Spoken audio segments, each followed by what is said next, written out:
ce matin, donc, une base de vie de Sonatrach s'est soldée par le décès de 2 personnes, un Algérien et un ressortissant étranger. 6 autres personnes ont été blessées. Un groupe de terroristes fortement armés arrivés à bord de 3 véhicules a investi à 5 heures du matin la base vie de Sonatrach à Tigantorin, à proximité d'In Amenas, à une centaine de kilomètres de la frontière algéro-libyenne.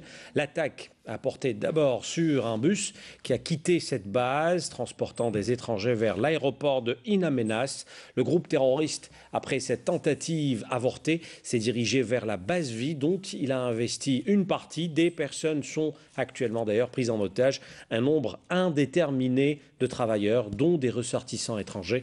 L'armée et les services de sécurité sont bien évidemment sur place. Les détails complets de cette affaire avec le ministre de l'Intérieur. On écoute Dahou Oueltrabliya. Ce matin, un groupe terroriste fortement armé est arrivé avec 3 véhicules, à l'aide de 3 véhicules.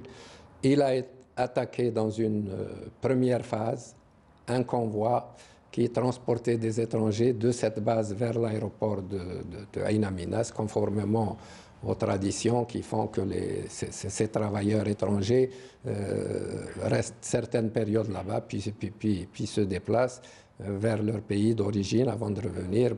Bon, le fait est que cette attaque a été menée contre ce convoi, mais ils n'ont pas pu, ils ont tiré déjà au départ, ils n'ont pas pu obtenir les résultats qu'ils escomptaient, puisque les unités de gendarmerie qui escortaient et protégeaient ce convoi ont répondu.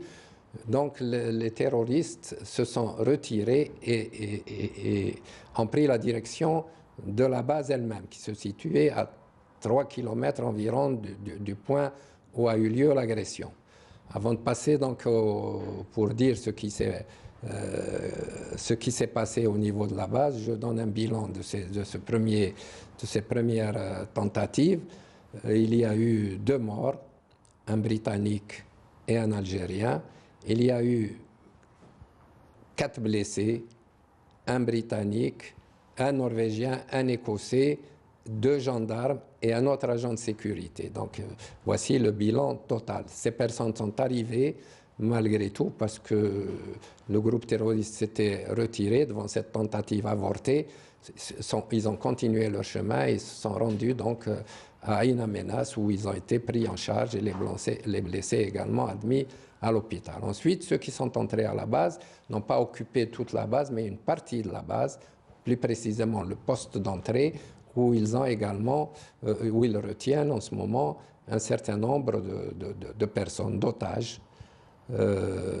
Évidemment, les services de sécurité et les unités de l'ANP qui ne sont pas loin ont immédiatement encerclé cette base et pris toutes les mesures et toutes les dispositions pour éviter que ces terroristes ne puissent quitter l'endroit où ils se trouvent. Jusqu'à présent, donc, ils sont toujours face à face. Les unités, les forces de sécurité se consolident de plus en plus et se confortent de plus en plus autour de cette base.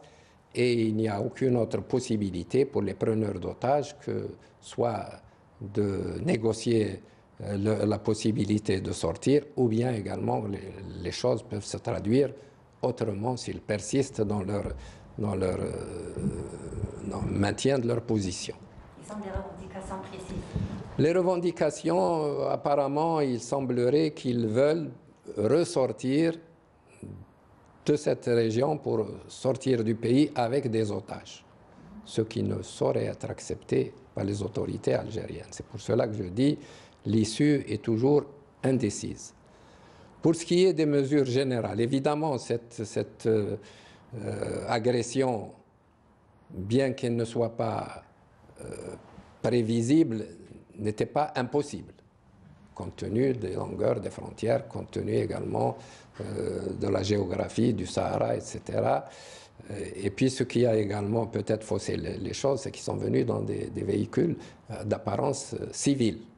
Donc ce n'est pas les tout-terrain traditionnels, etc. Donc cela également a pu échapper à la vigilance des citoyens et de tous ceux qui sont chargés de veiller recueillir les informations nécessaires. Ceci dit également, il faut rappeler que dans ce contexte, et pour mieux exprimer le fait que l'armée se déploie de manière importante tout au long de ses frontières, c'est qu'il y a moins d'une semaine, un autre véhicule, celui-ci, un véhicule tout-terrain, a été intercepté et neutralisé près de la frontière, à l'intérieur du territoire algérien, pas très loin de la frontière, où les 5 personnes qui se trouvaient dans ce véhicule ont été neutralisées, leur armement récupéré, y compris une mitrailleuse de grande puissance, la fameuse Douchka. Donc, la frontière a été également fermée en prévision bien avant que les événements se développent au Mali, et c'était une fermeture sélective. Maintenant, c'est une fermeture totale. En ce qui concerne le Mali, justement, est-ce qu'on va dire que cette attaque était la conséquence directe de ce qui se passe au Mali? C'est possible, comme ça ne peut ne pas l'être, parce qu'il n'y a pas de revendication claire qui est exprimée, ou il n'y a pas de communiqué qui a été publié. L'Algérie, évidemment, l'Algérie est un objectif durable pour les groupes islamistes qui se trouvent dans le Sahel. C'est des groupes qui ont eu pour origine déjà, qui se sont formés en Algérie, qui sont déplacés là-bas, et donc ils considèrent l'Algérie toujours comme un adversaire, et nous le considérons également comme des groupes terroristes qu'il y a lieu de combattre et de réduire. Donc voilà la question. Alors sur un autre plan, évidemment, sur le plan politique, les mesures qui ont été prises sont des mesures localement déjà de sécurisation de toute la région, pour que les gens comprennent bien que c'est un fait isolé et qu'il n'y a pas de risque sur la sécurité de la région d'une manière globale. De même que sur le plan politique également, le Premier ministre algérien a eu des contacts téléphoniques avec ses homologues français et britanniques, de même que le ministre des Affaires étrangères, qui a organisé une cellule de crise au niveau de son ministère, est en contact avec les ambassades, notamment pour l'identification des personnes, etc., et des nationalités qui se trouvent là-bas. La population algérienne ne doit pas considérer cela comme quelque chose qui touche réellement à la sécurité du pays et qui crée une nouvelle situation.